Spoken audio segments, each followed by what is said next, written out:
Levons-nous dans la prière, s'il vous plaît. Père éternel Dieu, nous voulons te dire merci. Merci. Merci pour cet appel glorieux que tu nous as lancé. Nous sommes les hommes les plus heureux de la terre. Nous avons trouvé le véritable.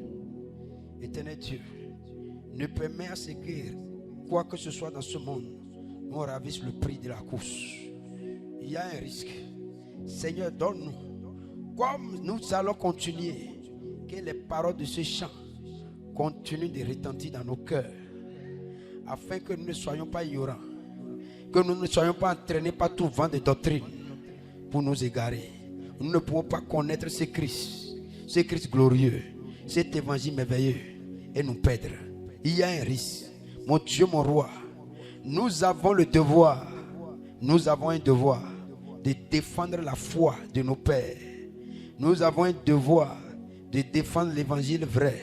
Nous avons un devoir de défendre l'évangile du salut authentique, car c'est pour ça que tu es venu.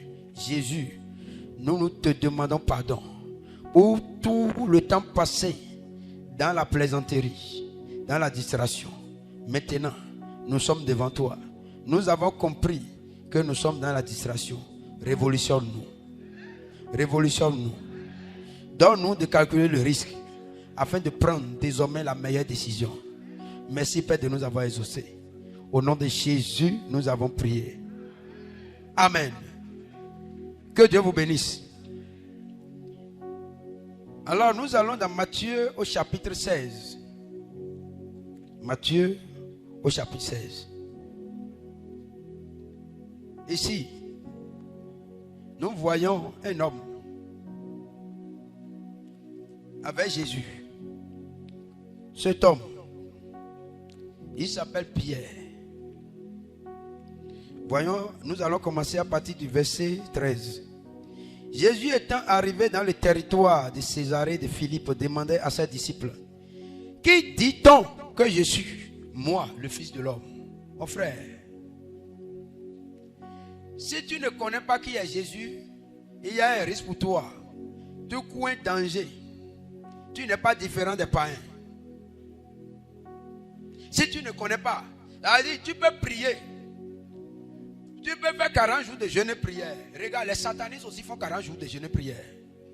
Moi, je vais vous dire, mon premier jeûne de 3 jours secs, sans manger ni boire, je l'ai fait dans une secte. C'est pourquoi quand je vois les enfants de Dieu, je dis, mais ils s'amusent. Quand on dit on va jeûner, regardez, je crois que la prochaine édition, quand on va venir pendant les 3 jours, si tu vas venir, tu n'auras pas à manger, tu ne vas pas manger, tu ne vas pas donner à manger à ta chair. Qui est là? Est-ce que tu es prêt? Dieu te bénisse. Ce n'est pas normal. Moi, j'ai fait jeûne de 3 jours secs. Premier jeûne de 3 jours secs que j'ai fait. C'est terrible. Je l'ai fait dans une secte. En 2002.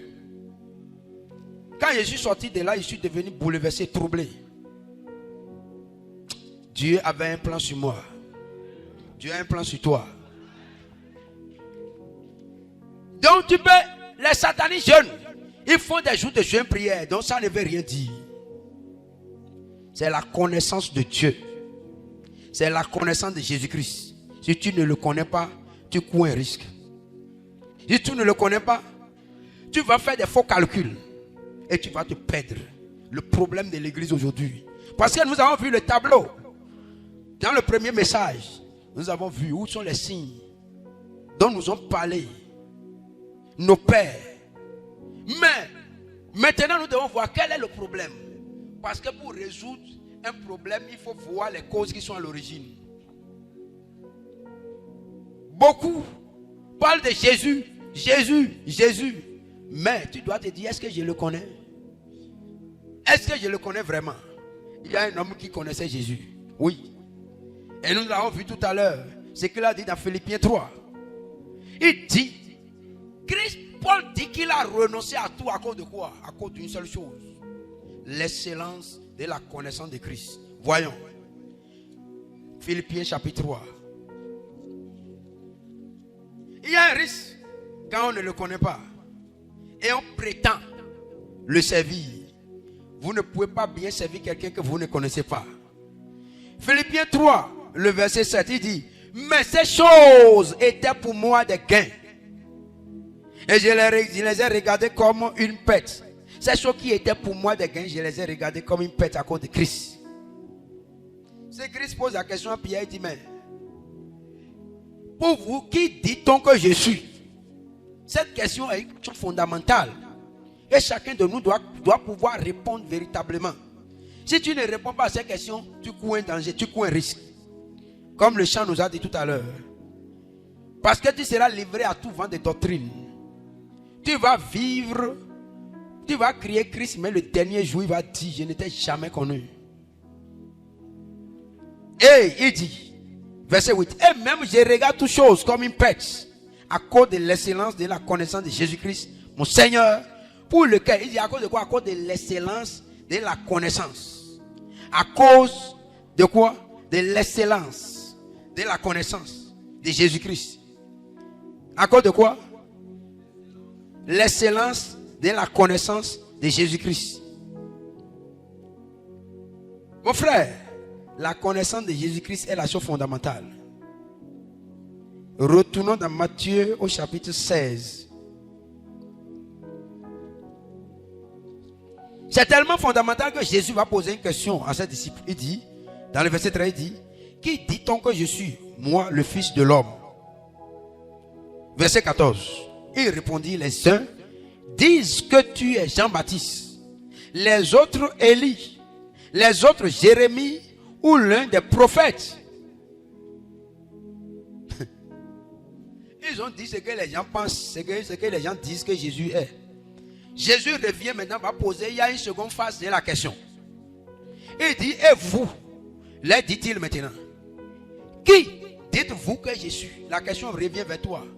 Parce que Jésus a posé la question pour faire le bilan, pour voir qu'est-ce que le monde dit que lui, Jésus, il est. Première partie de la question. Deuxième partie, Jésus fait face aux disciples.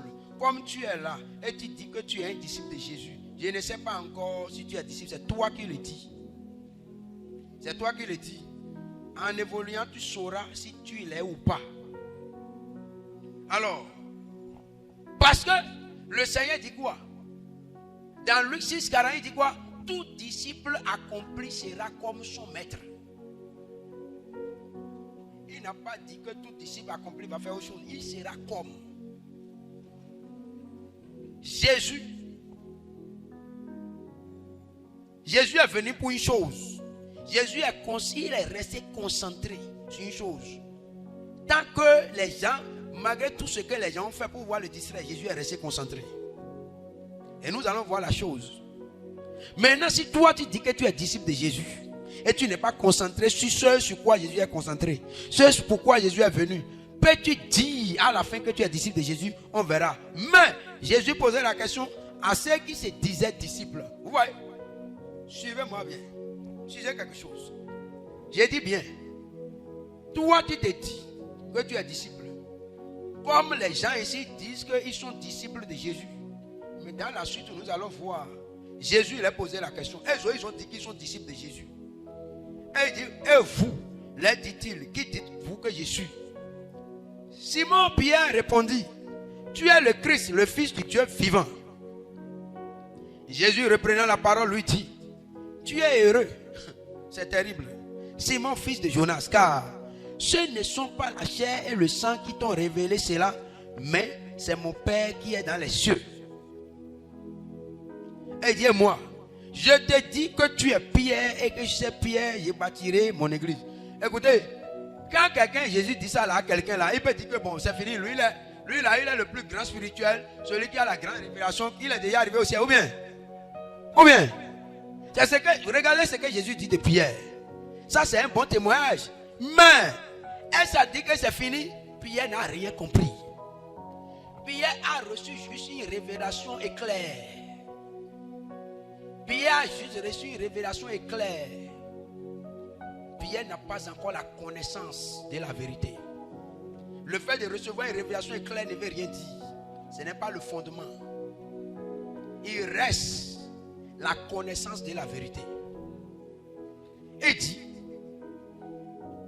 et moi, j'ai dit que tu es Pierre, verset 18, et sur cette pierre, j'ai bâtirai mon église, et que les portes de ce jour des morts ne prévaudront point contre elle.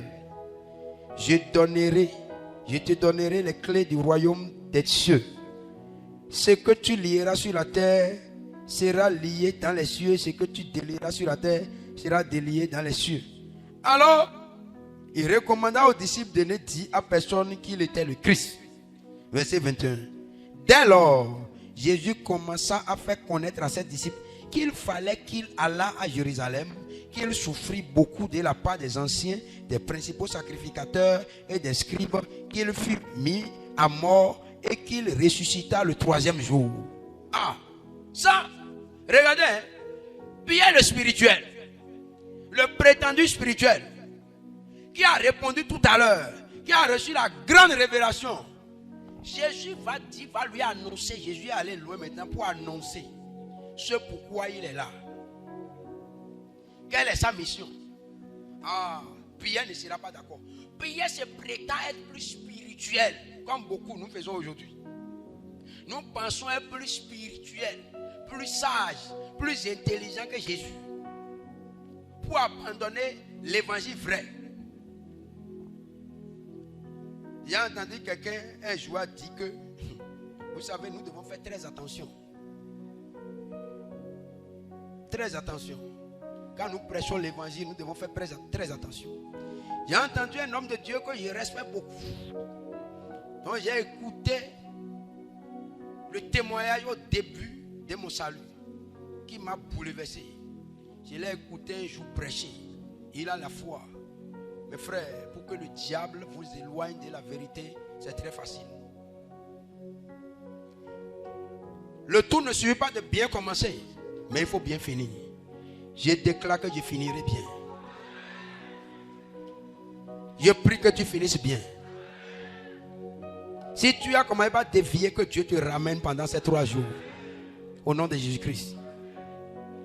Cet homme, non. Il est impossible de changer la parole de Dieu.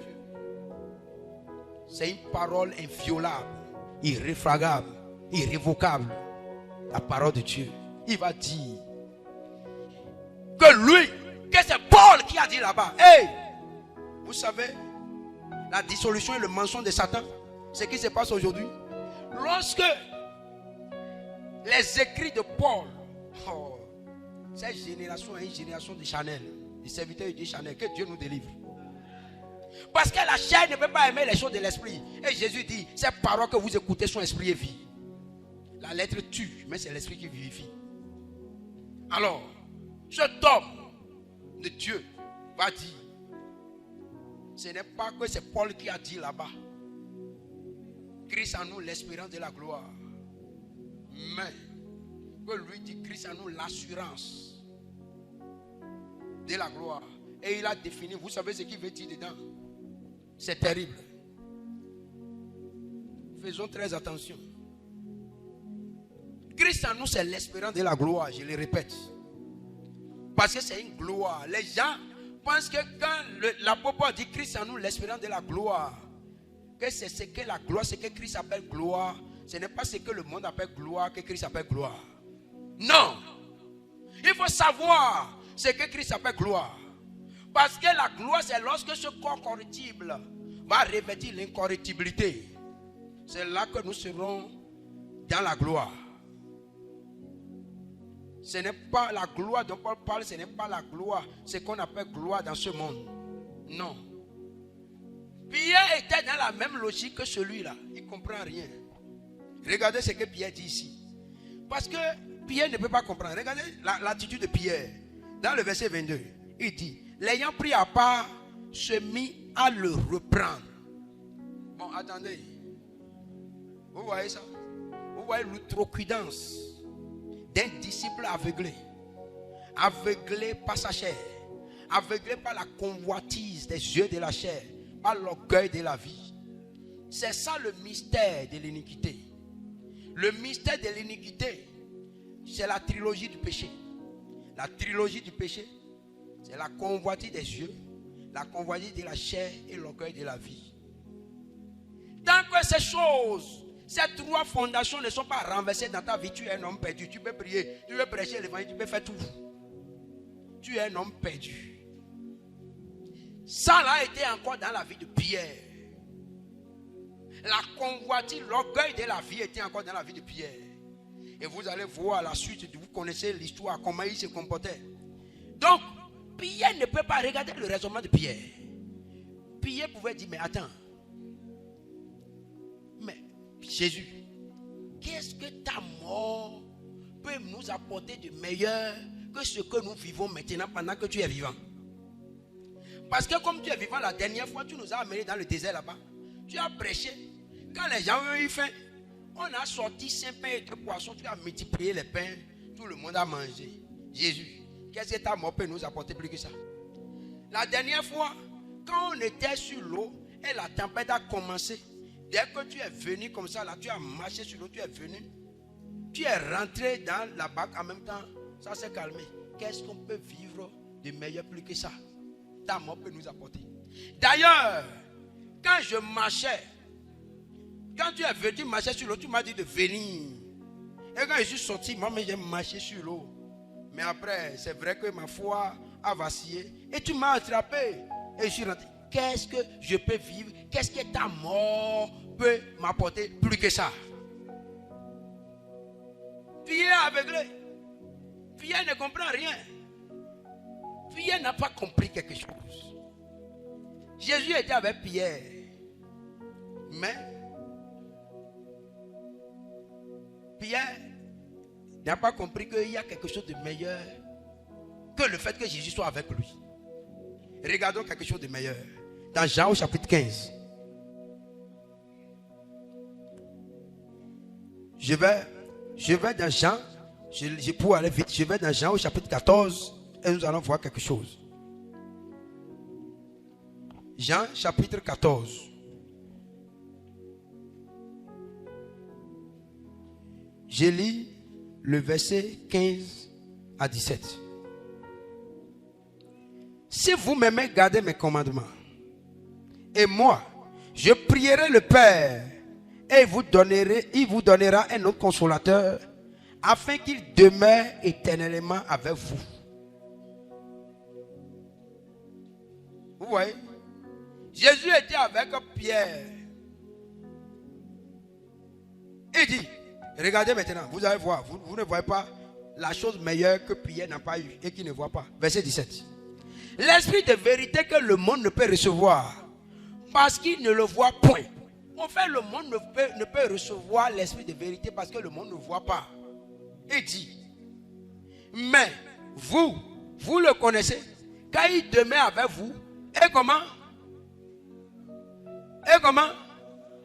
Il sera en vous. C'est-à-dire, Jésus est en train de dire que moi, Jésus, là, je suis l'esprit de Dieu, l'esprit de vérité dans la plénitude, incarné. Mais pendant que je suis sur la terre, vous êtes faible, vous êtes incapable. Il y a des choses que vous ne pouvez pas faire. Tout simplement parce que je suis avec vous, donc l'esprit là est avec vous. Vous savez quoi il dit? Il est avec vous. Mais il sera en vous. Donc si Jésus ne s'en va pas, au ciel il ne meurt pas, il ne s'en va pas, l'esprit là ne va pas demeurer. Maintenant je vais vous poser la question. Entre que l'esprit de Dieu demeure avec quelqu'un et qu'il soit la personne, laquelle des deux situations est meilleure? Pierre était aveugle, oui ou non? Pierre ne voyait pas. Pierre pensait que, oh Jésus, tu es avec nous. Je suis allé sur les eaux. Mais attendez, ce que Pierre n'a pas vu, c'est parce que cet esprit n'était pas en Pierre que Pierre pouvait avoir peur quand il a commencé par marcher sur les eaux. C'est pourquoi Pierre, quand on a attrapé son maître Jésus, Pierre pouvait avoir peur devant une petite fille qui balaye. Pierre va avoir peur au point où il va faire des imprécations sur lui-même. Vous savez ce que c'est qu'une imprécation? Pierre va se maudire lui-même pour dire que si je connais Jésus là, alors je n'ai qu'à que Dieu me juge dans sa rigueur. Pierre était aveugle. Pierre ne voit pas. Pourquoi? Parce que l'esprit de Dieu n'est pas en lui. L'esprit de Dieu ne le conduit pas. La Bible nous dit dans Romains 8, verset 14, il dit, tous ceux qui sont conduits par l'esprit de Dieu sont fils de Dieu. tous ceux qui sont conduits. Alors je vais te poser la question de savoir qui te conduit. Qu'est-ce qui te conduit? Parce que le problème qui se pose, c'est quoi? Même les païens, quand quelqu'un commence à faire quelque chose de mauvais, on dit que c'est-à-dire quelque chose est en train de le conduire. Ou bien. Donc même les païens savent que la façon dont quelqu'un fonctionne dépend de ce qui le conduit. Donc ils savent qu'il y a quelque chose. Il y a un homme qui est debout là. L'esprit, un esprit peut rentrer en lui et le conduire. Et si ce n'est pas l'esprit de Dieu, ce sera l'esprit du diable. Retournons maintenant dans Jean. Donc, retournons maintenant dans Matthieu au chapitre 16. Ici, Pierre, verset 22. Pierre, l'ayant pris à part, s'est mis à le reprendre et dit: à Dieu ne plaise, Seigneur, cela ne t'arrivera pas. Ça veut dire qu'ici, Pierre prétend être plus intelligent. Il prétend être plus sage que son maître Jésus. Ce n'est pas ce qui arrive aujourd'hui. C'est pourquoi nous avons changé beaucoup de choses. L'évangile est renversé. Nous ne faisons plus confiance au Saint-Esprit. On fait plus confiance à l'huile fabriquée par la main des hommes qu'au Saint-Esprit. On fait confiance au sel, plus au sel qu'au Saint-Esprit. Cet évangile, nous l'avons trouvé où? On l'a trouvé où? Ma Bible me dit que la sagesse des hommes est une folie devant Dieu. Alors voir dans 1 Corinthiens au chapitre 3, verset 17. Si quelqu'un détruit le temple, Dieu le détruira. Car le temple de Dieu est saint, c'est ce que vous êtes. Verset 18. Que nul ne s'abuse lui-même. Si quelqu'un parmi vous pense être sage selon ce siècle, il y a la sagesse selon ce siècle. Le problème est que l'église, c'est incroyable. Je ne veux pas comprendre que un fils d'un roi qui a des caviar, qui a des raviolis au saumon fumé, qui a des nourritures extraordinaires, puisse laisser la nourriture, les mets succulents dans la maison de son père pour aller prendre des nourritures de chiens, de cochons pour manger. C'est pas possible. Comment est-ce que l'église peut laisser la sagesse de Dieu pour aller épouser la sagesse du monde? Mais qu'est-ce que nous avons à faire? C'est d'amener, de montrer au monde que le monde est dans l'erreur. Mais aujourd'hui, au lieu que le monde envie l'église par sa sagesse, c'est l'église qui envie maintenant le monde. C'est les serviteurs de Dieu qui envient le monde. Ou bien nous n'envions pas le monde? Nous n'envions pas le monde. Tu veux me dire que tu n'envies pas le monde? C'est dangereux. Regardez ce qui se passe ici. Il dit que nul ne s'abuse lui-même. Si quelqu'un parmi vous pense être sage selon ce siècle, qui devient fou afin de devenir sage. Qui sont ceux qui veulent devenir fous? Je veux devenir fou. Oui. Je vais te dire une chose. Si tu prêches l'évangile vrai et qu'il n'est pas encore arrivé que les gens dans ton quartier, dans ta maison, dans ta famille, dans ton service, n'importe où, que les gens ne t'ont pas encore qualifié de fou, rentre dans ta chambre et pleure. Dis: Seigneur, je suis foutu. Je suis foutu. Dis: je suis foutu. Dis: je prêche un évangile, les pécheurs dans le monde, ils entendent l'évangile, les pécheurs, fornicateurs, adultères, méchants types, et ils applaudissent, et ils sont contents, et tu es là ami. Écoutez, tu es perdu. Tu dois rentrer dans ta chambre et pleurer pour dire vraiment. Parce que comment le monde, Jésus, le maître, a dit quoi? Il dit: c'est parce que vous n'êtes pas du monde que le monde va vous haïr. Parce que si vous étiez du monde, le monde aimerait ce qui lui appartient. Donc tu vois, comme le monde t'aime, c'est parce que tu appartiens au monde. Et tu aimes la sagesse du monde. C'est ça le problème. Alors, là, les gens, ils disent: si quelqu'un parmi vous pense être sage, beaucoup pensent être sage. Mais il dit: si quelqu'un parmi vous pense être sage selon ce siècle, il faut qu'il devienne fou afin de devenir sage. C'est-à-dire quoi? De devenir sage selon Dieu. C'est-à-dire que si tu es là et le monde là voit que vraiment tu es bon, tu es sage selon ce siècle-là, selon le siècle dans lequel nous nous trouvons là. Le Seigneur dit: il faut que tu deviennes fou afin de devenir sage selon Dieu. C'est-à-dire afin que les anges au ciel Il y a beaucoup de prophètes aujourd'hui, de prophéties. Les prophètes sont nombreux. Mais, c'est quoi une prophétie? C'est quoi une prophétie? Une prophétie, c'est quoi? Le but de la prophétie, c'est quoi? Allez lire dans vos Bibles, dans l'Ancien Testament. Étudiez tous les prophètes. Vous allez voir tout prophète, le message de tous les prophètes. Depuis Genèse jusqu'à Malachie. C'est quoi? Le but du prophète, c'est d'avertir le peuple de Dieu pour dire: vous êtes en train de vous égarer. Si vous continuez dans l'égarement, l'épée de l'Éternel va venir. Le jugement de l'Éternel va venir. Le jugement de l'Éternel va tomber sur vous. Et ça, un vrai prophète. Et si c'est le cas, je peux dire que je suis un prophète. Un prédicateur de l'évangile. Jésus était un prophète. C'est pourquoi Jésus a dit quoi? Jésus dit: je ne veux pas titre de... Il ne faut pas dire que je veux titre de prophète. Non, non, non. Je suis évangéliste, moi. Vous comprenez? Moi, je suis évangéliste. J'aime ça. Je suis évangéliste. Mais la vraie prophétie, c'est quoi? Hey, la Bible dit que les anges désirent plonger le regard dans quelque chose. Allons voir. Dans 1 Pierre au chapitre 1. Je lis le verset 10. Il dit: les prophètes qui ont prophétisé touchant la grâce qui vous était réservée ont fait de ce salut l'objet de leurs recherches et de leurs investigations. Les prophètes qui avaient prophétisé avant nous, ils ont fait du salut, le salut des hommes, même avant Jésus. Ils ont fait du salut des âmes l'objet de leurs recherches et de leurs investigations. Nous, on recherche quoi aujourd'hui? Le salut des âmes ne nous préoccupe pas. Il dit: ils ont fait de ce salut l'objet de leurs recherches et de leurs investigations, voulant sonder l'époque et les circonstances marquées par l'esprit de Christ qui était en eux et qui attestait d'avance les souffrances. Vous voyez, l'esprit de Christ était déjà en eux. C'est pourquoi Jésus va dire que avant que Abraham, alléluia, avant qu'Abraham ne fût Jésus, alléluia, avant qu'Abraham ne fût Jésus, Abraham, on dit: oh, mais tu n'as même pas encore 50 ans. Quand c'est toi, tu as vu Abraham. Ils ne comprennent pas. L'esprit de Christ était déjà dans Abraham. Tous les prophètes, l'esprit de Christ était en eux. Et Christ, l'esprit de Christ, c'est quoi? L'esprit de Christ, c'est le salut des âmes. C'est la repentance. Jésus est venu pour une seule chose. C'est pour que les âmes soient sauvées. C'est pourquoi il dit dans Matthieu au chapitre 1. Voyons. Matthieu au chapitre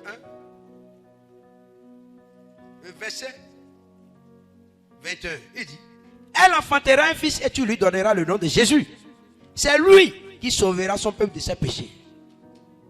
C'est lui qui sauvera son peuple de ses péchés. Vous savez, comme j'évangélise, souvent, quand je vois quelqu'un, il dit, souvent je pose la question: est-ce que tu connais Christ? Il dit oui. Je dis: tu le connais comment? Qu'est-ce qu'il est pour toi? Il va dire: il est mon papa, il est ceci, c'est là. Quelqu'un va dire: il est mon sauveur. Je dis: tu es sauvé? Il dit oui. Tu es sauvé comment? Oh, la dernière fois là, oh, ce que Christ fait dans ma vie, il me sauve toujours. Je dis: c'est pas il te sauve toujours. Dis-moi le témoignage.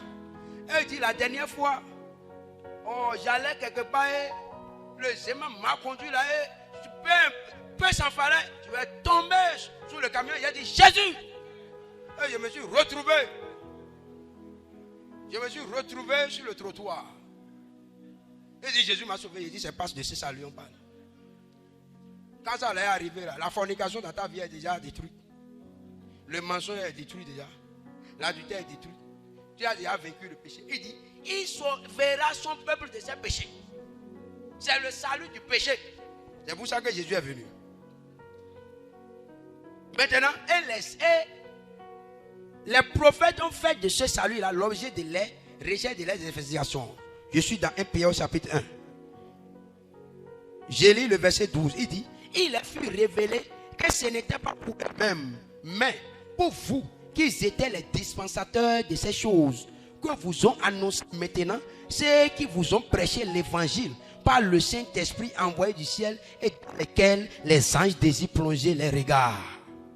Ah, waouh! Dieu m'a investi d'un travail, d'un ministère que les anges ont envie de faire, d'exercer. et ils n'ont pas l'opportunité de faire. Quel privilège. La Bible dit que les anges désirent faire quoi? Plonger les regards dans le message du salut. Les anges désirent plonger les regards. Je vais vous montrer maintenant. Je vais vous donner un exemple de comment les anges désirent. Comment les anges désirent plonger les regards. Regardons dans Actes au chapitre 11. Il dit, j'ai lu le verset premier. Les apôtres et les frères qui étaient dans la Judée apprirent que les païens avaient aussi reçu la parole de Dieu. Et lorsque Pierre fut monté à Jérusalem, les fidèles circoncis lui adressaient des reproches en disant, tu es entré chez les incirconcis et tu as mangé avec eux. Verset 4. Pierre s'est mis à leur exposer d'une manière suivie ce qui s'était passé. Regardez ce qui s'est passé. C'est terrible. Il dit, j'étais dans la ville de Jopé. Et pendant que je priais, je tombais en extase. Et j'ai eu une vision. Un objet semblable à une grande nappe était attaché par les quatre coins. Et il dit, pour aller vite, je vais au verset 10. Il dit, cela arriva jusqu'à 3 fois. Puis, fut retiré dans le ciel. Verset 11 maintenant. Et voici, aussitôt, 3 hommes envoyés de Césarée vers moi se présentaient devant la porte de la maison où j'étais. L'Esprit me dit de partir avec eux sans hésiter. Les 6 hommes que voici m'accompagnaient et nous entrâmes dans la maison de Corneille. Verset 13. Regardez ce que Corneille va dire. Cet homme nous raconta comment il avait vu dans sa maison l'ange se présentant à lui et disant, envoie à Jopé et fais venir Simon surnommé Pierre, qui te dira des choses par lesquelles tu seras sauvé, toi et ta maison. Regardez, il y a quelque chose ici qu'il faut comprendre. Vous pensez que si l'ange là, lui ne connaît pas le message, l'ange ne connaît pas les choses par lesquelles Corneille peut être sauvé? Oui ou non? L'ange connaît ça, non? Pourquoi l'ange n'annonce pas ça à Pierre? À Corneille. L'ange va dire, moi je connais, mais je ne vraiment, comme il dit dans un Pierre, un verset tout à l'heure, il dit, dans les versets 13, il dit, les choses dans lesquelles les anges désirent plonger les regards. C'est-à-dire les anges ont envie d'annoncer l'évangile du salut. Et nous on prend ça, on s'amuse avec, et tu veux rentrer au ciel. C'est pourquoi la Bible dit, quoi? Allons voir. Pourquoi il désire plonger les regards? Parce que c'est ce qui leur donne plaisir. C'est pourquoi je dis que moi je suis un attaquant de pointe dans le camp de Jésus. Alléluia. Pour marquer des biens à Satan. Je suis un buteur. Luc chapitre 15. Regardez ce que la Bible dit ici. Il dit, verset 10. De même, je vous le dis, il y a de la joie devant les anges de Dieu pour un seul pécheur qui se répand. C'est-à-dire que, je vais vous montrer le schéma maintenant. Regardez le schéma. C'est-à-dire qu'il y a 2 camps. Le monde là, c'est comme 2 camps. Comme quand on veut faire match de football, il y a 2 camps. Non? Alors, il y a le camp de Dieu et il y a le camp de Satan. Maintenant, dans le football, là, quand on met le ballon au centre, on joue. Celui qui drive jusqu'à mettre le ballon dans le filet du camp adverse, c'est lui qui a marqué, n'est-ce pas? Et c'est celui qui a marqué plus de buts qui remporte. Ici, là, les 2 camps, là, le but, c'est quoi? On commence pas à jouer. Et celui qui va dans le camp de l'ennemi, du diable, dans le camp adverse, et qui prend une âme là-bas et qui ramène. De la même manière que lorsque tu es sur le terrain, vous voyez, il est un footballeur. Donc ne soyez pas étonné qu'il prenne ses armes. Quand tu es sur le terrain, et tu es un attaquant, quand tu es en train de jouer, tu joues. Dès que tu marques le but, qu'est-ce qui se passe? Non, qui est en joie? Les supporters sont plus en joie que les joueurs même. Oui ou non? Les supporters ici, c'est qui? Alléluia. Et quand vous pensez que quelqu'un qui prêche l'évangile vrai, vous avez peur. Oh, parce que ce n'est pas possible. Mais comme tu ne fais pas, c'est-à-dire, ce qui va donner plaisir aux anges, toi tu ne fais pas. Comment es-tu pris pour dire, non, qu'à te soutenir? Tu vas prier fatigué. Tes dents vont sortir de tes mâchoires. Dieu ne va pas envoyer les anges.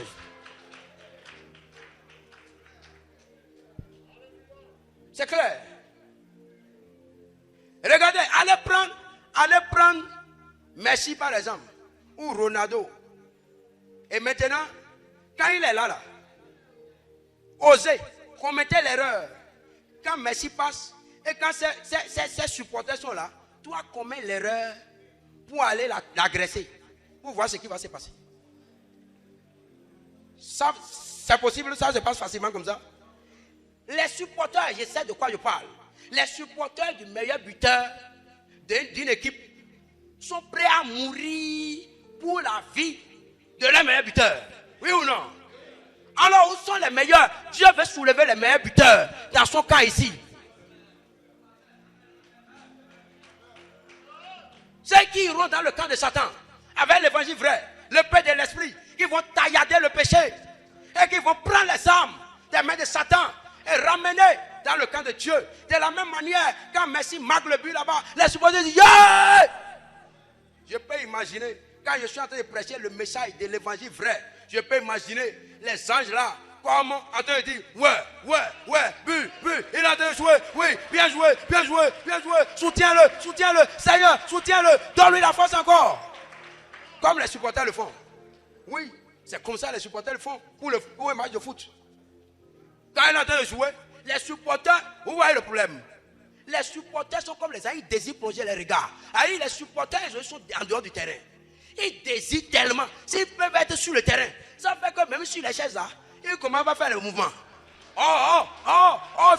Ils commencent à faire les mouvements. Oui ou non? Donc, ils désirent plonger les regards, oui ou non? Les supporters même désirent plonger les regards. C'est-à-dire qu'ils désirent. S'ils peuvent sur le terrain, ils font comme ça. Ouais! Alors qu'il n'est pas sur le terrain. Ils désirent plonger les regards. Même chose que les anges. Oui ou non? Ils désirent plonger les regards. Alors, de la même manière que quand il dit ouais, bien joué, oui, oh, passe à l'autre, passe-lui ça. Dès qu'il marque comme ça, il dit yeah!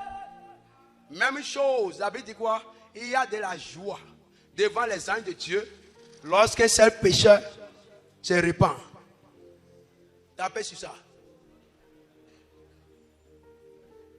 Lorsqu'un seul pécheur se répand. Alléluia. Satan est vaincu, il n'aime pas la vérité. La Bible dit dans Jean 8,44 qu'il ne se tient pas dans la vérité. Oui, il ne peut pas tenir dans la vérité. Mais la vérité sera prêchée coûte que coûte. Au nom de Jésus-Christ. Alors, qu'est-ce qui se passe? Donc, quand les anges, quelqu'un, un prédicateur de l'évangile, rempli du Saint-Esprit, va dans le camp adverse, dans le camp de l'ennemi, dans ce monde rempli de péché, quand il commence à prêcher l'évangile vrai, vous avez imaginé la croix des anges derrière lui, en train de dire ouais, oui, bien joué, oui, voilà, oui, ce verset, oui, donne, c'est bon, vas-y. Dès qu'il prend, dès que le péché dit maintenant, je m'agenouille, je me rends à Christ. Qu'est-ce qui se passe? Les anges au ciel commencent à applaudir. Ils commencent à applaudir. Alors, quand les anges applaudissent comme ça, ça veut dire que ce prédicateur est le meilleur buteur dans le camp de Dieu. Oui ou non? Quelqu'un va venir maintenant pour les agresser. Un démon va venir les agresser. Un sorcier va venir les agresser. Et les anges vont le laisser. Ils vont dire non. On ne peut pas être là pour que toi, tu puisses agresser celui qui nous donne la joie. La Bible n'a jamais dit, regardez, la Bible n'a jamais dit que les anges sont en joie au ciel parce qu'un aveugle a vu. Et les gens sont en joie au ciel parce qu'un paralytique a marché. Vous avez vu ça dans votre Bible? Je n'ai pas vu ça dans ma Bible. Au contraire, Jésus dit, mais si c'est ton bras droit qui va t'empêcher d'aller au ciel, il faut couper. Alors, et je dis que c'était un homme de gars, le monde de personne âme. C'est l'âme qui est importante. Alors, on n'a pas vu qu'un paralytique a marché, les gens sont en joie au ciel. Ou un mort. Même Lazare, regardez. Lazare fait 4 jours. Jésus l'a ressuscité. Les anges ont fêté au ciel. Non, parce que mais Lazare, peut-être que comme Lazare est ressuscité maintenant, peut-être que c'est maintenant, il va trouver la force pour aller commettre encore un péché maintenant. Et il ira en enfer. Oui ou non? Donc les gens ne sont pas en joie pour ça. Mais dès qu'un pécheur se répand, tous les gens sont en joie au ciel. Maintenant, donc, si toi tu veux aller toucher à un prédicateur de l'évangile, l'évangile vrai, je ne parle pas de l'évangile détricoté, dissous, l'évangile de la dissolution, renversé. Je ne parle pas de cet évangile. Et cet évangile ne permet. Écoutez, la Bible dit quoi? Lorsque un seul péché se répand, n'est-ce pas? Est-ce que l'évangile dont nous parlons là, ça amène le péché à se repentir? Au contraire, ça l'amène à grossir dans le péché. Ou bien, ça l'engraisse. Le message d'engraissement dans le péché. Le message qui va dire, oh, il suffit seulement de confesser Jésus. Tu confesses Jésus, tu peux vivre comme tu veux. Une fois sauvé, toujours sauvé. En évoluant, nous allons voir. Et comme il y aura des temps où les questions-réponses, nous verrons. Nous allons décortiquer, est-ce que vraiment tout ça là c'est vrai? Parce que c'est les Écritures qui doivent nous dire la vérité. Pas le Saint-Esprit. Cet évangile, que les péchés entendent et ils sourissent. Cet évangile ne peut pas faire plaisir aux anges. Parce que ce qui les fait plaisir, c'est lorsqu'un péché se répand. Donc, quand tu prêches le message vrai, il fait que les péchés vont se repentir. Ça veut dire quoi? Il n'y a rien à faire. Les anges sont là pour te défendre. Il y a une armée. Écoutez, je vais vous dire, tous ceux qui prêchent l'évangile vrai, s'ils n'avaient pas une protection spéciale de Dieu, ils ne vont pas prêcher le message là 2 fois. Satan ne va même pas les laisser prêcher même une seule fois. Alléluia. Et il y a une protection extraordinaire que les yeux physiques ne peuvent pas voir. C'est pourquoi je vais prêcher cet évangile jusqu'à rentrer au ciel. Quand Vance et Marie, il n'y a rien à faire. Toi, tu peux choisir de prêcher autre chose. Parce que tu ne connais pas le risque qui est dedans. Le risque de prêcher autre chose. Nous allons voir. Le risque de s'amuser avec l'âme éternelle des gens. Mais vous savez le problème. Un homme ne peut donner que ce qu'il a. Si toi-même tu n'as pas le salut, toi-même tu n'as pas expérimenté la repentance, comment tu vas aller prêcher ça? Ce n'est pas possible. C'est tout le problème.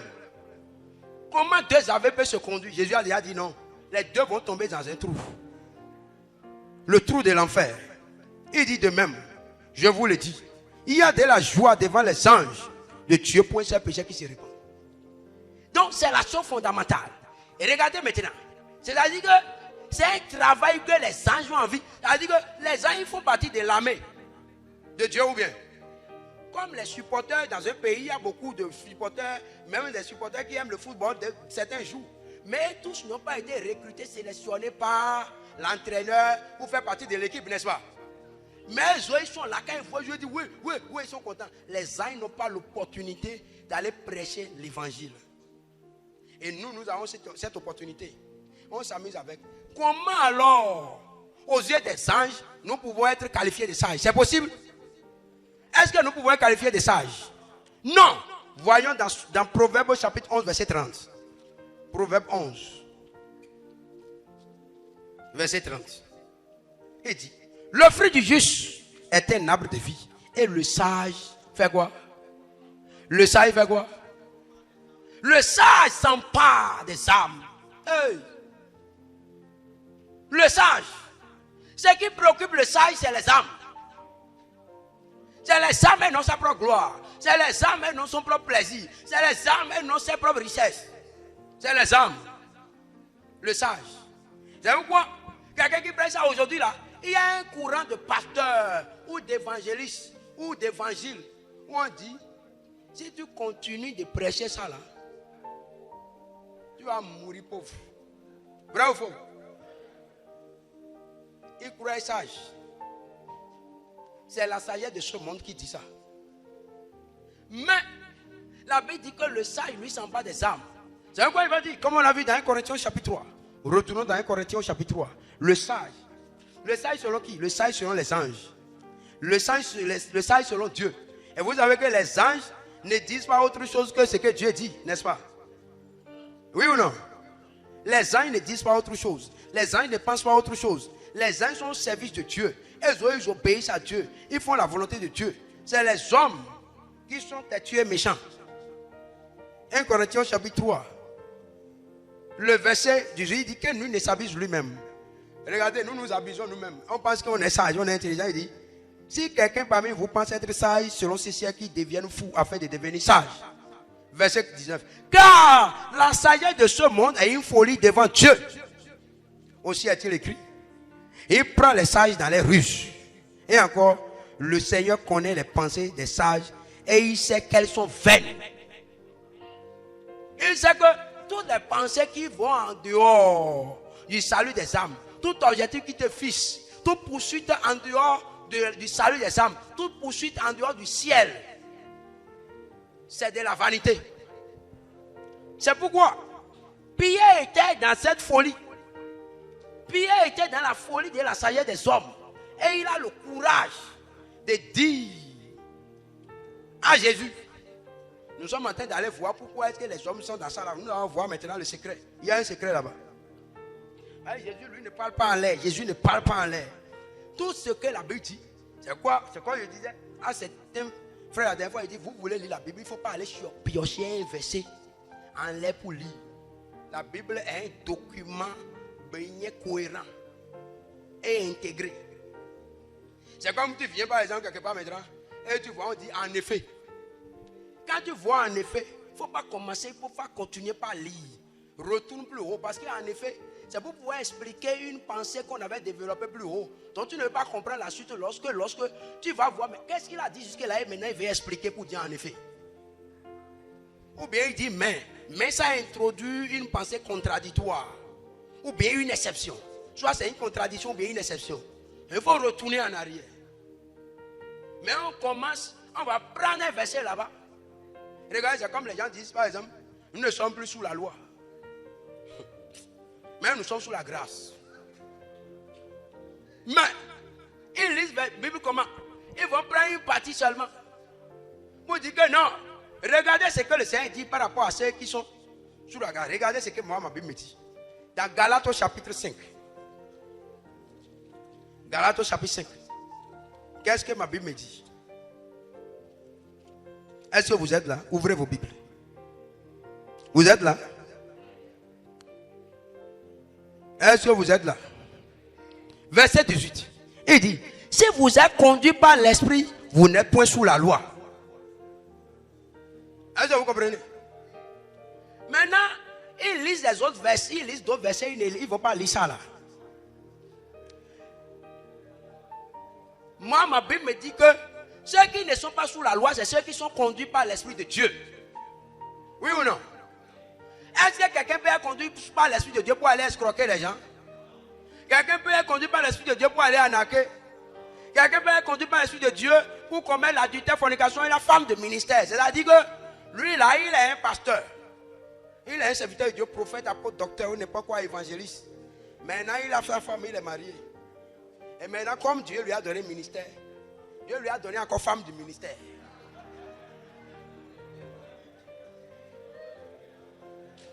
C'est l'Esprit de Dieu qui le conduit comme ça.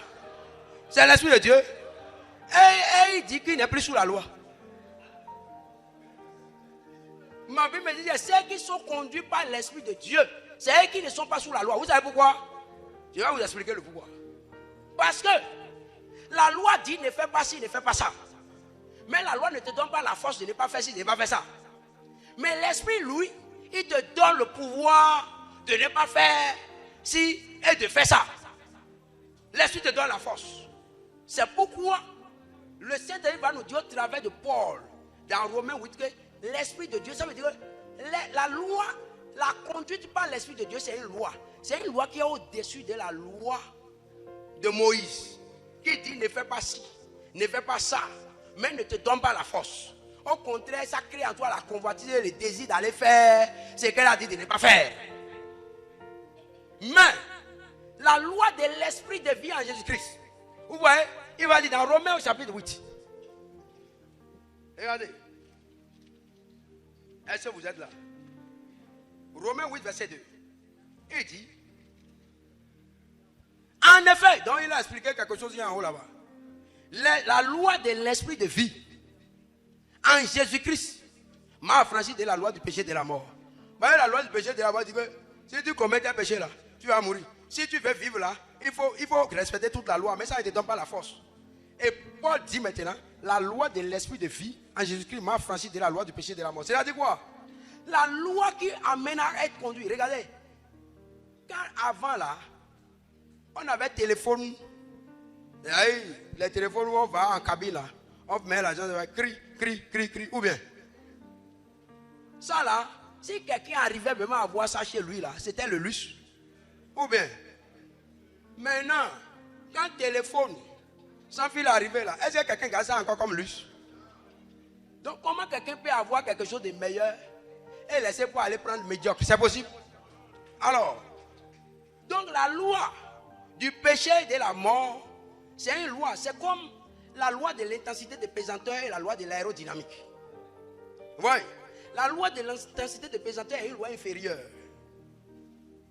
à la loi de l'aérodynamique. Vous voyez, la loi de l'intensité de pesanteur dit que aucun objet solide ne peut rester en l'air sans qu'il y ait quelque chose pour le soutenir. Ça va tomber. Ou bien, maintenant, une autre loi va venir maintenant. Et les gens vont introduire cette loi dans un objet solide qui va s'appeler avion alors. Et cette loi activée maintenant va faire qu'un objet, donc cette loi supplante la première loi, n'est-ce pas? Ça va faire qu'un objet solide comme avion peut rester dans l'air planer sans qu'il y ait quelque chose en bas pour le soutenir. C'est ça. C'est comme la même chose en la loi de Moïse et la loi de l'esprit de vie en Jésus-Christ. C'est-à-dire, celui qui est conduit par l'esprit de Dieu, lui n'est plus sous la loi. Il n'est plus sous la loi de Moïse parce que c'est une loi supérieure. Parce que cette loi, la loi de l'esprit de vie en Jésus-Christ, te donne la force de haïr le péché.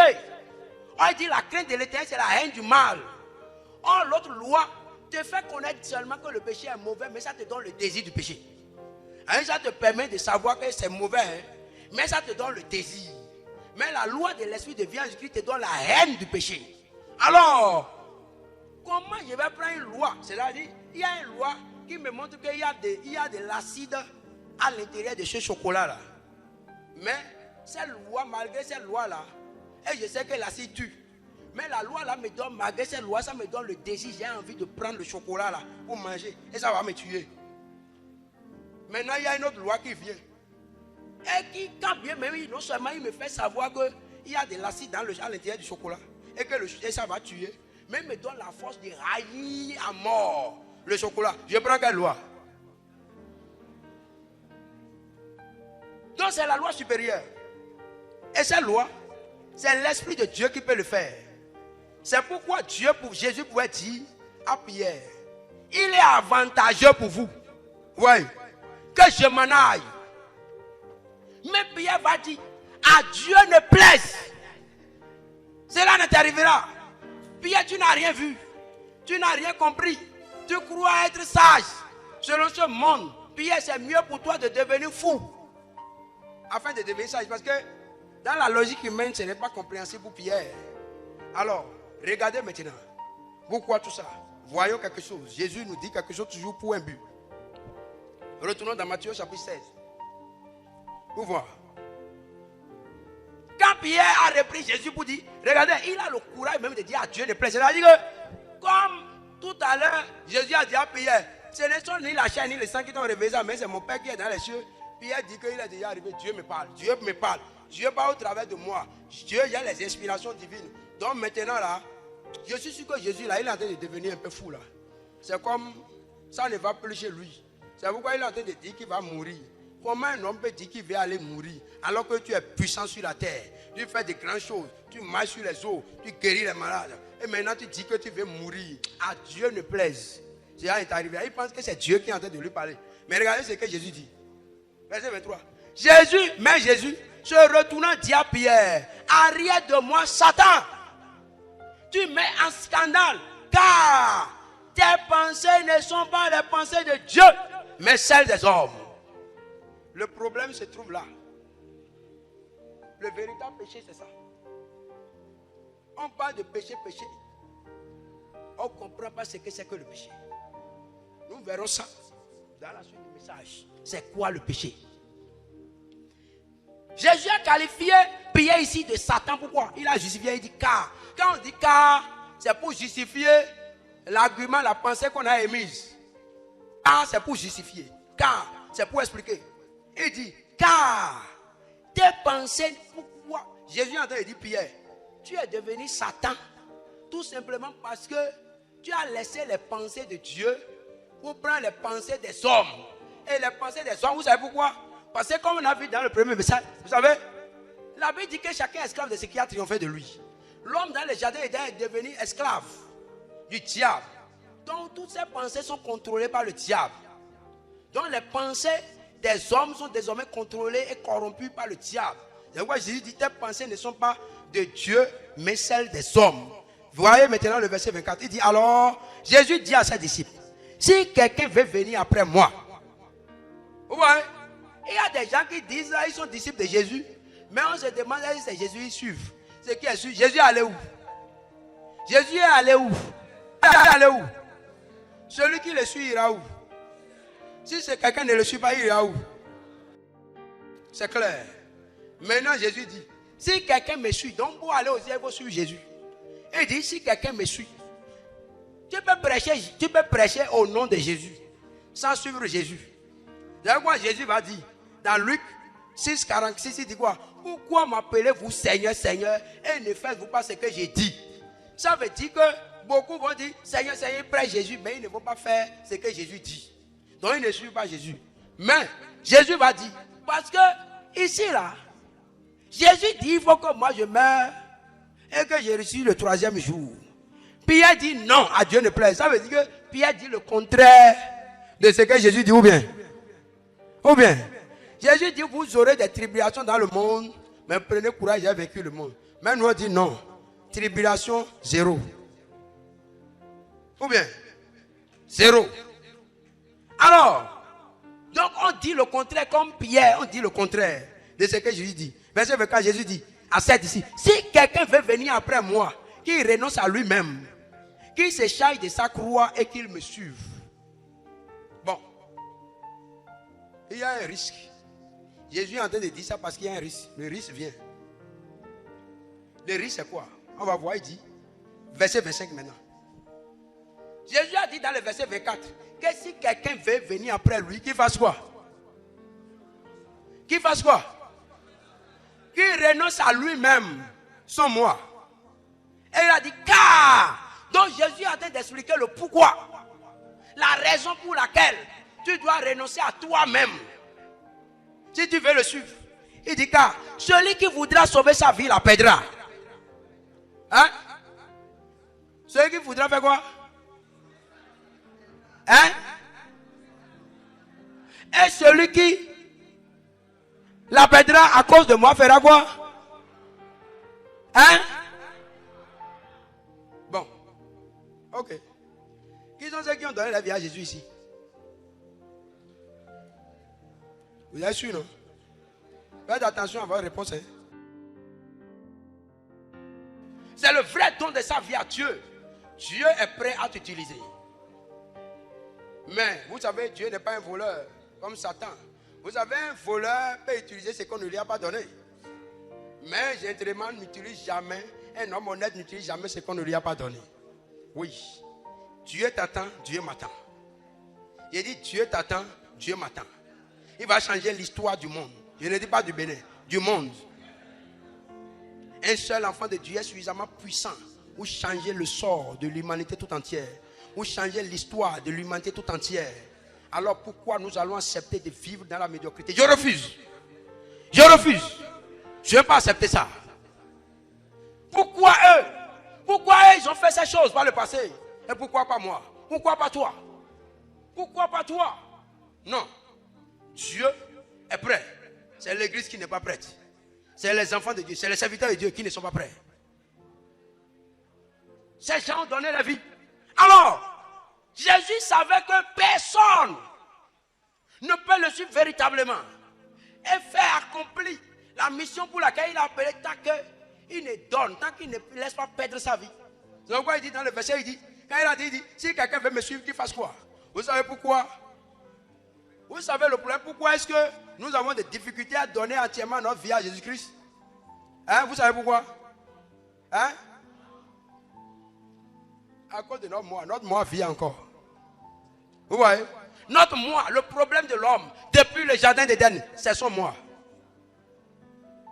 Depuis le jardin d'Éden, je vous dis, c'est son moi. Nous allons voir ça, le mystère de l'iniquité, c'est la chose la plus terrible.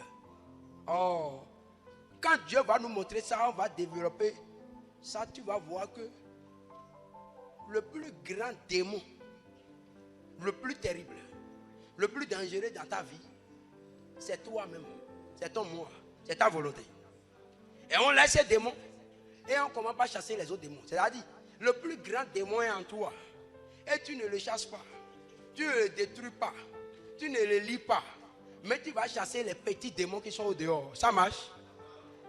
Non. Jésus savait ça. Regardez, Jésus, pourquoi Jésus est notre Seigneur et il est notre Sauveur? Pourquoi on doit l'imiter? Parce que lui-même, Jésus a paru comme un vrai homme. Ou bien, quand bien même il est Dieu, il a paru comme un vrai homme. Quel est le plus grand combat de Jésus? Dites-moi. Quelqu'un peut me dire quel était le plus grand combat? C'est vrai, Jésus a chassé les démons, Jésus a fait beaucoup de choses. Qu'est-ce qui était son plus grand combat?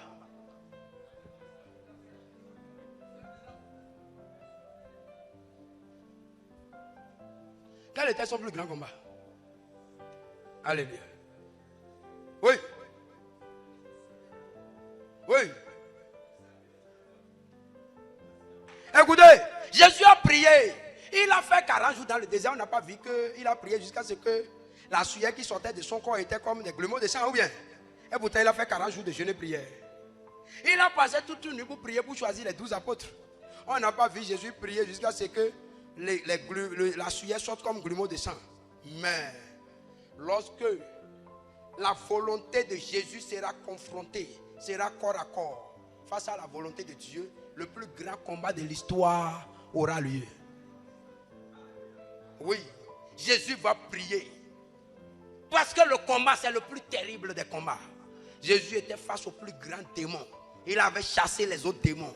Mais le plus grand démon était là maintenant. Son moi, sa volonté. Le moi, c'est la volonté de l'homme. Et dit, non pas ma volonté, mais ta volonté. C'est le plus grand combat. Et tant que tu ne vas pas t'engager dans ce combat, tous les autres combats que tu mènes, c'est zéro. Et tu seras toujours tel que tu es. Tu vas venir ici pour dire révolution, révolution, il n'y aura rien. La vraie révolution commence là. Quand tu vas découvrir que ton plus grand ennemi, le démon le plus dangereux, c'est ton moi, c'est ta volonté. Ah, quelque chose va se passer.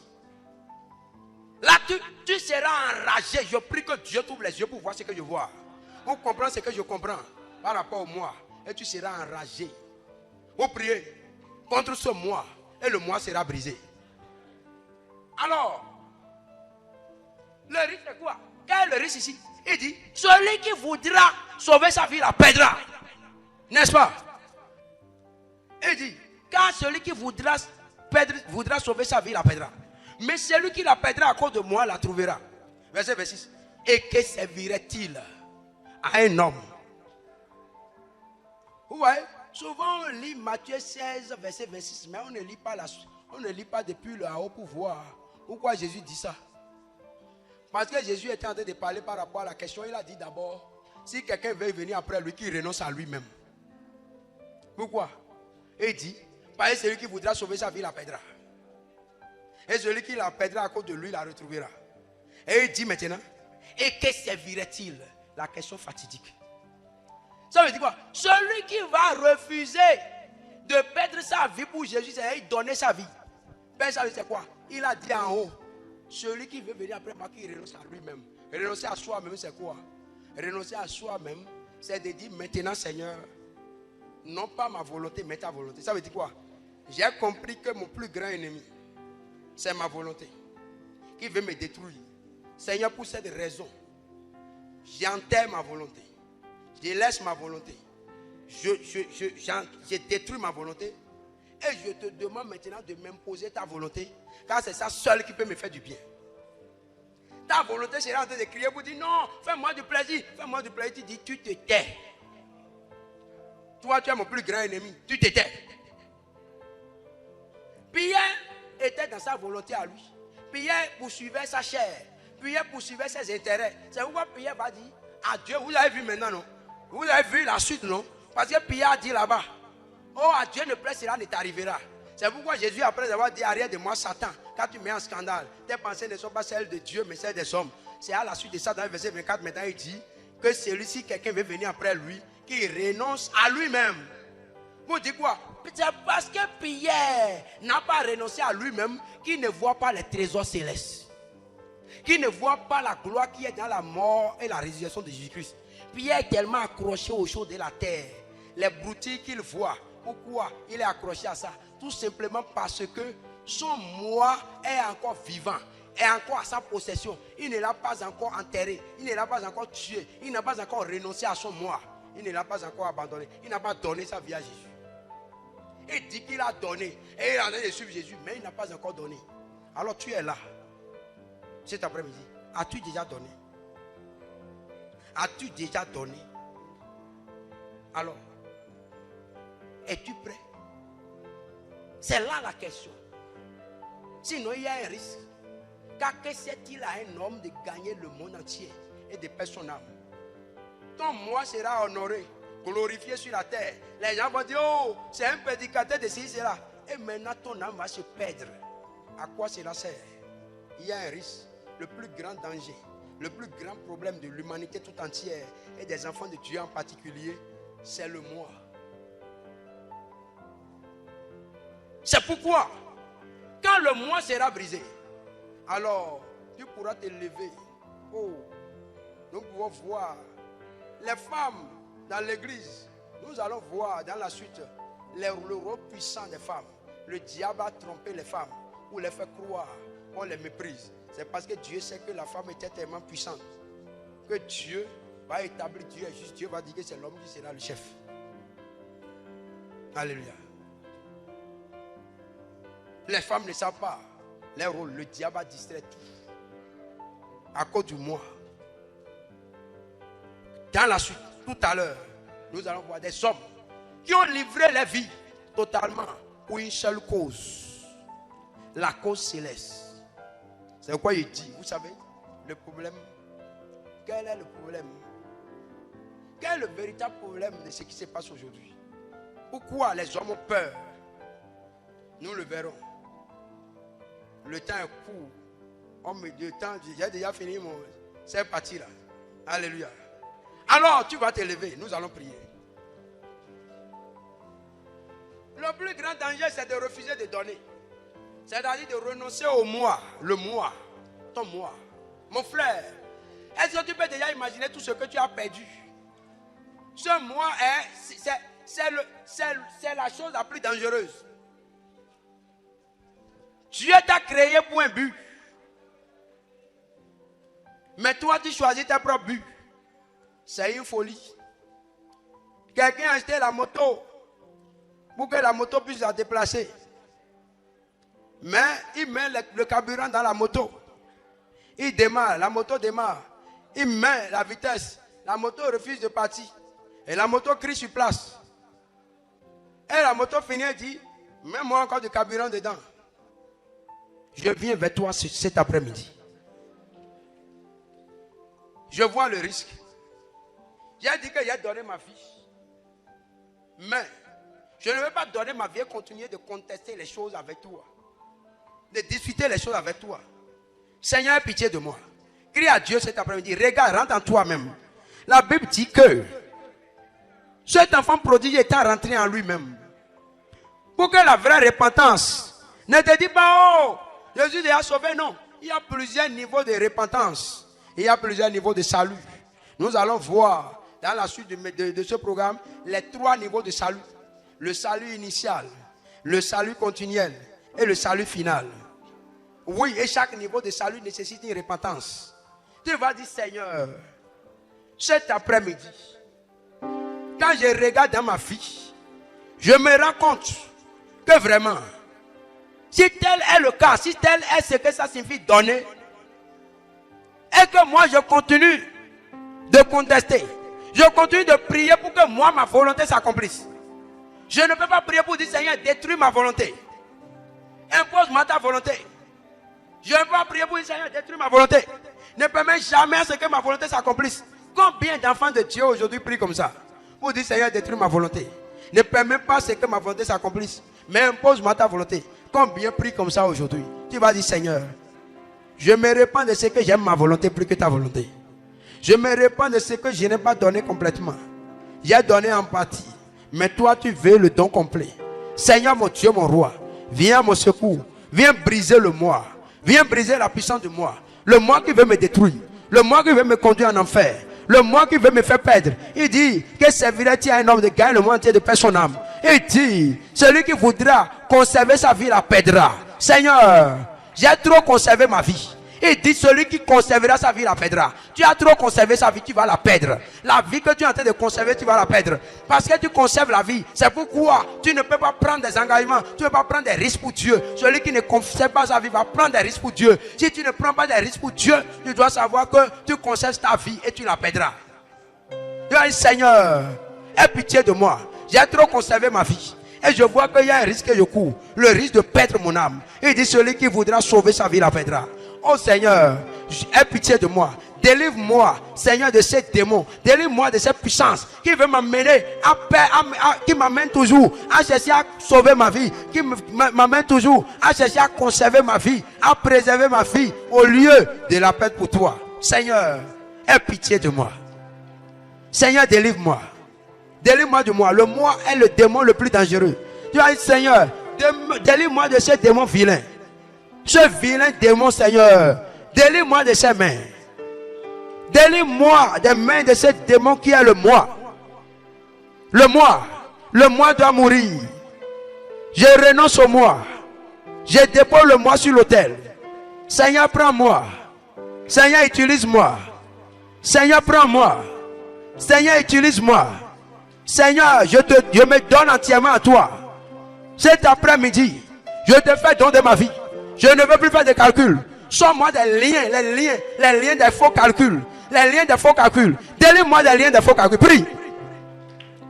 Délivre-moi des liens des faux calculs. Les faux calculs, les calculs par lesquels le diable m'a trompé. Les calculs de la distraction. Le diable m'a distrait. Seigneur, pitié de moi. Délivre-moi de ces calculs. Sors-moi de ces calculs. Libère-moi des chaînes de ces calculs. Qui m'amène comme Pierre. Pierre faisait des calculs. Et il ne voit pas ce que Dieu voit. Hey Seigneur, sors-moi des calculs de Pierre. Je veux voir tes calculs. Je veux voir comme tu vois. Apprécier comme tu apprécies. Marcher comme tu marches. Parler comme tu parles. M'engager comme tu t'engages. Seigneur, aie pitié de moi. Je ne veux plus être un chrétien moche. Un chrétien lâche. Un chrétien impotent. Faible. Seigneur, je suis fatigué de cette misère. Ce moi qui est en train de me détruire, de me maintenir assis. Seigneur, délivre-moi de ce moi. Délivre-moi de ce moi. Ma volonté doit mourir. Mon frère, ma soeur, si tu comprends, prie. Ta volonté doit mourir. Seigneur, tue ma volonté. Détruis ma volonté. Enterre ma volonté. Enterre ma volonté. Donne-moi d'aimer ta volonté. Donne-moi de voir l'excellence de ta volonté. Donne-moi de voir que ta volonté est meilleure que toute chose. Donne-moi de voir que mon plus grand ennemi, c'est ma volonté. Donne-moi de voir et de comprendre que mon plus grand ennemi, c'est ma volonté. Seigneur, délivre-moi. Au nom de Jésus, nous avons prié. Éternel Dieu, nous voulons te dire merci. Merci pour ce que tu fais. Seigneur, Pierre courait un risque.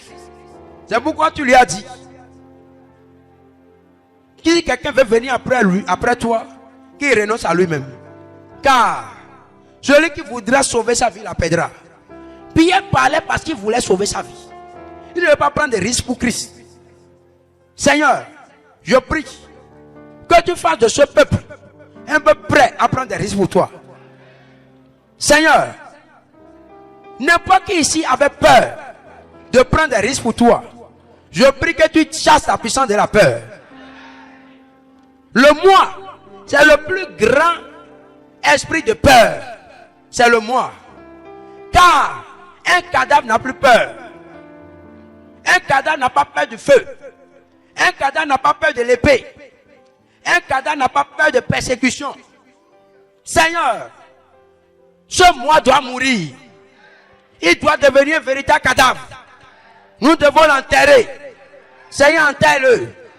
Tue-le. Qu'il soit enterré afin que nous devenions libres. Oh Seigneur, un cadavre est libre. Il ne se soucie plus de rien. Il n'a plus peur. Il ne fait plus de calcul. Seigneur, que le vieil homme en nous meure. Que le moi meure. Que notre volonté meure. Qu'elle soit enterrée. Et que toi, Jésus, tu vives désormais en nous. Que nous puissions dire alors avec assurance, Christ c'est ma vie. La mort m'est un gain. Que nous puissions dire avec assurance, ce n'est plus moi qui vis. C'est Christ qui vit en moi. Seigneur, nous le disons mais nous ne vivons pas. Parce que si c'est Christ qui vit en nous, nous ne pouvons plus avoir peur de la mort. Car il dit Christ mort, ressuscité ne meurt plus. Seigneur, délivre-nous. Et fais de nous des hommes enflammés. Des hommes révolutionnés. Des hommes qui vont changer l'histoire du monde. Des hommes qui vont déposer la vie sur l'autel. Qui vont faire des prières dangereuses. Des prières révolutionnaires. Qui vont dire, je ne me tairai point. Jusqu'à ce que Jérusalem soit rebâti. Seigneur, fais de nous ces hommes. Donne-nous de voir. Quand nous continuons dans ce programme, ouvre notre entendement. Seigneur, amène-nous dans des profondeurs. Afin qu'en sortant de cette montagne, en descendant, que nos visages brillent. Brillent de ta gloire. Comme Moïse, quand il descendait de la montagne. Que les démons reconnaissent que nous avons contemplé la face de Dieu. Que le monde reconnaisse que nous avons contemplé la face de Dieu. Merci Père de nous avoir exaucés. Au nom de Jésus, nous avons prié.